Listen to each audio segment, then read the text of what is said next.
ਅੱਜ ਕੱਲ ਇੱਕ ਸਕੈਮ ਚੱਲ ਰਿਹਾ ਹੈਗਾ, ਈਮੇਲਸ ਆ ਰਹੀਆਂ ਹੈਗੀਆਂ ਲੋਕਾਂ ਨੂੰ ਜਿਹੜੇ ਸਕੈਮ ਸੀਡੀਐਲ ਨਹੀਂ ਰੁਕਣ ਦਾ ਨਾਂ ਲੈਂਦੇ ਰਮਨ ਜੀ, ਸੀਡੀਐਲ ਹਰ ਡਰਾਈਵਰਸ ਨਵੇਂ ਹੈਗੇ ਤੋਂ ਆ। ਨਵਾਂ ਹੀ ਤੁਰਿਆ ਹੀ ਰਹਿੰਦਾ ਆ।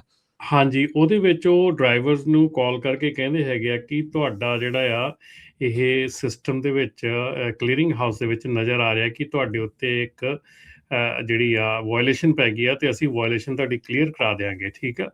ਸੋ ਉਹ ਸੈਪ ਬਣ ਕੇ ਦੂਜਾ ਬੰਦਾ ਕਾਲ ਕਰਦਾ ਵੀ ਮੈਂ ਸੈਪ ਹੈਗਾ ਆ, ਮੈਂ ਤੈਨੂੰ ਆ ਸਾਰੀ ਟ੍ਰੇਨਿੰਗ ਦਿੰਦਾ, ਸਾਰਾ ਕੁਝ ਕਰਦਾ ਆ ਤੇ ਤੂੰ ਇਹ ਟ੍ਰੇਨਿੰਗ ਲੈ ਕੇ ਮੈਂ ਤੇਰੀ ਵਾਇਲੇਸ਼ਨ ਕਲੀਅਰ ਕਰਾ ਦੇਣਾ। ਇਹਦੇ ਵਿੱਚ ਕਈ ਜਣੇ ਜਿਹੜੇ ਸੈਪ ਦੇ ਜਿਹੜੇ ਪੋਜ਼ਿਟਿਵ ਆਏ ਆ ਉਹ ਵੀ ਫਸ ਰਹੇ ਆ, ਤੇ ਜਿਹੜੇ ਕਈ ਪੋਜ਼ਿਟਿਵ ਨਹੀਂ ਆਏ ਉਹਨਾਂ ਨੂੰ ਵੀ ਉਹ ਡਰਾ ਕੇ ਕਹਿੰਦੇ ਆ ਵੀ ਤੁਹਾਨੂੰ ਤੁਹਾਡਾ ਤੁਹਾਡੀ ਆ ਗਿਆ। ਵਾਇਲੇਸ਼ਨ ਪੈ ਗਈ ਆ। ਅੱਛਾ, ਇੱਕ ਚੀਜ਼ ਇਹਦੇ ਅੱਗੇ ਵਧਣ ਤੋਂ ਪਹਿਲਾਂ ਇੱਕ ਕੁਐਸਚਨ ਦਾ ਜਵਾਬ ਦੇ ਦਿਓ, ਕੀ ਸੈਪ ਵਾਲੇ ਇਦਾਂ ਕਾਲ ਕਰਦੇ ਹੁੰਦੇ ਆ ਜਾਂ ਆਪ ਆਪਾਂ ਸੈਪ ਨੂੰ ਕੰਟੈਕਟ ਕਰਨਾ ਹੁੰਦਾ ਆ? ਆਪਾਂ ਨੂੰ ਸੈਪ ਵਾਲਾ ਕਦੀ ਨਹੀਂ ਕਾਲ ਕਰਦਾ ਹੈਗਾ, ਹਾਂ ਸੈਪ ਨੂੰ ਆਪਾਂ ਯਾਰ ਸਕੈਮ ਇੱਥੇ ਹੀ ਜੋ ਇਸੇ ਹਾਂ ਚੀਜ਼ ਦਾ ਉਹ ਫਾਇਦਾ ਚੱਕ ਰਿਹਾ ਤੁਹਾਡਾ। ਹਾਂ, ਠੀਕ ਸੋ ਆ। ਸੈਪ ਕਦੀ ਵੀ ਅਸੀਂ ਡਰ ਜਾਂਦੇ ਆ ਕਿ ਸਾਨੂੰ ਪਤਾ ਨਹੀਂ ਯਾਰ ਕੀ ਮੇਰੀ ਵਾਇਲੇਸ਼ਨ ਹੋ ਗਈ, ਮੈਂ ਕਲੀਅਰ ਕਰਾ ਲਵਾਂ, ਹਨਾ। ਉਹ ਪਹਿਲਾਂ ਉਹ ਤੁਹਾਨੂੰ ਸਿੱਧਾ ਹੀ ਕਹਿੰਦੇ ਆ ਵੀ $100-200 ਵੀ ਦੇ ਵੀ ਅਸੀਂ ਤੇਰੀ ਵਾਇਲੇਸ਼ਨ ਕਲੀਅਰ ਕਰਾ ਦਿੰਦੇ ਆ।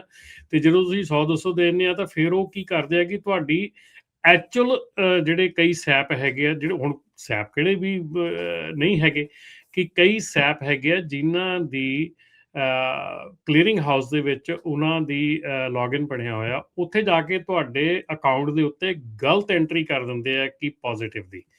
ਸੋ ਉਹ ਪੋਜ਼ਿਟਿਵ ਦੀ ਗਲਤ ਐਂਟਰੀ ਵੀ ਹੋ ਸਕਦੀ ਆ, ਉਹ ਚੀਜ਼ ਇੱਦਾਂ ਵੀ ਕਰ ਕੀਤੀ, ਸਕਦੇ ਆ? ਹਾਂਜੀ ਉਹ ਵੀ ਕੀਤੀ ਜਾ ਸਕਦੀ ਆ ਜੇ ਕਿਸੇ ਦਾ ਕਲੀਅਰਿੰਗ ਹਾਊਸ 'ਚ ਅਕਾਊਂਟ ਹੈਗਾ। ਸੋ ਕੋਈ ਵੀ ਉਹ ਕਿਸੇ ਦੀ ਵੀ ਕਰ ਦੂਗਾ ਇਦਾਂ? ਹਾਂਜੀ, ਵੈਰੀ ਡੇਂਜਰਸ, ਇਹ ਤਾਂ ਕੰਮ ਸਾਰਿਆਂ ਬਹੁਤ ਨਾਲੋਂ ਚੀਜ਼ ਜ਼ਰੂਰੀ ਕੀ ਆ ਕਿ ਜਦੋਂ ਤੁਹਾਨੂੰ ਕੋਈ ਵੀ ਕਾਲ ਕਰੇ ਉਹਨੂੰ ਆਪਣਾ ਸੀਡੀਐਲ ਦਾ ਨੰਬਰ, ਆਪਣੀ ਡੇਟ ਆਫ ਬਰਥ ਤੇ ਆਪਣਾ ਪਿਨ ਨੰਬਰ, ਇਹ 3 ਚੀਜ਼ਾਂ ਜਿਹੜੀਆਂ ਆ ਇਹ ਕਦੀ ਕਿਸੇ ਨੂੰ ਤੁਸੀਂ ਨਹੀਂ ਦੇਣੀਆਂ। ਤੁਹਾਨੂੰ ਕੋਈ ਕਾਲ ਕਰਕੇ ਨਹੀਂ ਮੰਗਦਾ ਤੁਹਾਡੇ ਕੋਲੋਂ ਇਹ 3 ਚੀਜ਼ਾਂ। ਸੋ ਜੇ ਤੁਹਾਨੂੰ ਕੋਈ ਕਾਲ ਕਰਕੇ ਕਹਿੰਦਾ ਮੈਨੂੰ driver licence, date of birth ਤੇ ਆਪਣਾ ਪਿਨ ਨੰਬਰ, ਸਾਡੀ ਸਾਰਿਆਂ ਨਾਲੋਂ ਵੱਡਾ ਇਸ਼ੂ ਰਾਜਕਰਨ ਇੱਥੇ ਪਤਾ ਕਿਹੜਾ ਚੱਲ ਰਿਹਾ, ਸਾਡੇ ਜਿਹੜੇ ਡਰਾਈਵਰ ਆ ਉਹ ਟਰੱਕਿੰਗ ਕੰਪਨੀ ਨੂੰ ਕਹਿ ਦਿੰਦੇ ਆ ਭਾਜੀ ਤੁਸੀਂ ਆਪ ਹੀ ਕਰ ਦਿਓ, ਆਹ ਲਓ ਫੜੋ ਮੇਰੀ ਈਮੇਲ, ਆਹ ਲਓ ਫੜੋ ਮੇਰਾ ਪਿਨ ਨੰਬਰ, ਤੁਸੀਂ ਆਪ ਹੀ ਕਰ ਦਿਓ। ਤੇ ਉਹ ਆਪ ਹੀ ਕਰਨ ਦੇ ਚੱਕਰ ਦੇ ਵਿੱਚ ਕਈ ਵਾਰੀ ਮੈਨੂੰ ਇਹ ਵੀ ਸੁਣਨ ਚ ਆਇਆ ਕਿ ਕਈ ਟਰੱਕਿੰਗ ਕੰਪਨੀਆਂ ਨੇ ਵੀ ਗਲਤ ਜਿਹੜੀਆਂ ਇਨਫੋਰਮੇਸ਼ਨ ਉੱਤੇ ਪਾਤੀ ਹੈ ਵੀ ਤੂੰ ਸਾਡੇ ਕੋਲ ਕੰਮ ਛੱਡ ਕੇ ਗਿਆ, ਕੋਈ ਗੱਲ ਨਹੀਂ, ਦੇਖ ਫਿਰ ਲੱਤ ਥੱਲੇ ਰੱਖਣਾ ਤੈਨੂੰ। ਸੋ ਉਹ ਜਿਹੜੀ ਚੀਜ਼ ਆ ਉਹ ਵੀ ਹੁੰਦੀ ਆ। ਸੋ ਪਲੀਜ਼ ਜਿਹੜੇ ਡਰਾਈਵਰ ਆ ਉਹਨਾਂ ਦੇ ਅੱਗੇ ਹੱਥ ਜੋੜ ਕੇ ਬੇਨਤੀ ਆ ਕਿ ਰਾਜਕਰਨ ਇੱਕ ਜਿਹੜਾ ਆਪਾਂ ਲਿੰਕ ਪਿਛਲੀ ਵਾਰੀ ਵੀ ਦੱਸਿਆ ਸੀਗਾ ਕਿ ਆਪਣਾ PSP ਡਰਾਈਵਰ ਮੋਨੀਟਰਿੰਗ ਜਿਹੜੀ ਆ ਇਹ FMCSA ਵੱਲੋਂ ਡਰਾਈਵਰਸ ਵਾਸਤੇ ਫ੍ਰੀ ਸਰਵਿਸ ਹੈਗੀ ਆ, PSP ਮੋਨੀਟਰਿੰਗ।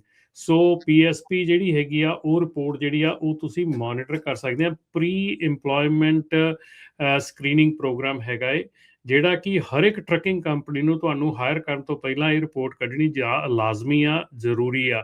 ਸੋ ਇਹ ਰਿਪੋਰਟ ਨੂੰ ਤੁਸੀਂ ਮੋਨੀਟਰ ਕਰ ਸਕਦੇ ਆ। ਇਸ ਰਿਪੋਰਟ ਦੇ ਵਿੱਚ ਤੁਹਾਡਾ ਸਾਰਾ ਕੱਚਾ ਚਿੱਟਾ ਹੁੰਦਾ। ਸੋ ਇਹ ਤੁਸੀਂ ਫ੍ਰੀ ਸਾਈਨ ਅਪ ਕਰ ਸਕਦੇ ਆ FMCSA ਦੀ ਸਾਈਟ ਤੇ ਜਾ ਕੇ, ਜਿੱਥੇ ਕਿ ਤੁਸੀਂ subscribe to PSP driver monitoring services. So ਇਹਦਾ ਕੋਈ ਚਾਰਜ ਨਹੀਂਗਾ, ਇਹਨੂੰ ਫ੍ਰੀ ਸਾਈਨ ਅਪ ਕਰੋ। ਤੇ ਪਲੀਜ਼ ਹੱਥ ਜੋੜ ਕੇ ਬੇਨਤੀ ਆ ਵੀ ਕਿਸੇ ਨੂੰ ਵੀ ਆਪਣਾ ਜਿਹੜਾ ਆ login password, email address, pin number, driver licence, date of birth, ਇਹ ਚੀਜ਼ਾਂ ਜਿਹੜੀਆਂ ਆ ਜੇ ਤੁਹਾਨੂੰ ਕੋਈ ਕਾਲ ਕਰਦਾ ਤਾਂ ਬਿਲਕੁਲ ਕਿਸੇ ਨੂੰ ਇਹ ਚੀਜ਼ਾਂ ਨਾ ਦਿਓ ਜੀ। ਸੋ ਇਹੀ ਸਕੈਮ ਜਿਹੜਾ ਚੱਲ ਰਿਹਾ ਤੇ ਡਰ ਦੇ ਵਿੱਚੋਂ ਤੁਹਾਨੂੰ ਜਿਹੜਾ ਉਹ ਫਸਾ ਰਹੇ ਨੇ।